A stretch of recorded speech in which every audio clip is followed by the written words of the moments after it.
บทกร50 ปีมีไซจารึกไว้ในดวงใจของปวงชนลาวทั้งชาติเมื่อก่อนฐานถิ่นนี้มีพันหมื่นบัญหาถูกมวลมานมาบังเบียดเบียนกระทำให้หวังทำลายล้าวให้หายไปจากแผนทีถูกยำยีเหยียบไว้จุ่มพื้นเกือบบ่ยังดินแดนลาวเกินกว่ากว้างก็ถูกลวงตัดจัดแบ่งเป็นโซงแม่ของควางไว้คนไหนโกงกินโซ่ขนไก่ก็หิวโหดฝรั่งอเมริกาจอดจังหวังมั่งมุนลาวข่าวนั้นลาวลุกขึ้นยืนอยู่ในสนามสู้หบตบตีมานบ่ยอนยอมยังยานมีภักการน้ำผูวิสาสารสลาดประธานไก่สอนองค์อาจกล้าสุภาพร้อมเก่งกว่าคนลายกำลังโหมห่อเข่าเต้าตื่มพลังหลายสามารถพังทลายศูนย์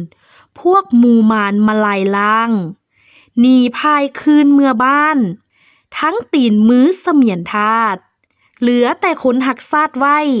มีใจสร้างพัฒนา2 ธันวาประกาศกองห้องโฮเฮียงไซโยไซยะนะญาติม้าสลองไว้นับแต่ไผไก่เว้น50 ปีเป็นเขตประเทศลาวเอกอ้างสาธาสร้างแจมเจริญ50 ปีที่นับได้ไซใหญ่มามือบ้านเมืองเฮาเจริญหลายต่างไก่ข้าวกี้มีหนทางเที่ยวง่ายไปม้าเดินสะดวกรถไฟทางด่วนดันผะลันพ่อพบไว้เวียกสาธาทั่วทานสถานถิ่นดินลาวการศึกษามีครบคู่เคียงเมืองบ้านซุ้มหมู่มานบ่มาใกล้ดินแดนสงบเงียบกฎระเบียบแบบตั้งธรรมนูญสร้างเท่าเทียม50 ปีขอจารึกไว้ฝังแนบในดวงใจว่าเฮาเป็นคนลาวเลือดลาวสลักไว้ขอให้ลาวเจริญขึ้นยืนยาวไปตลอดเป็นยอดเมืองมิงฮู้สู่ไว้ให้โลกลือ50 ปีขอให้ทุกท่านพร้อมการน้ำอยู่ระดับสูงสาวหนุ่มเยาวชนเฮา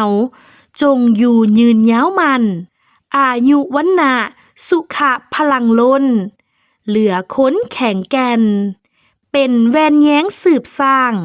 สาธานีตลอดไป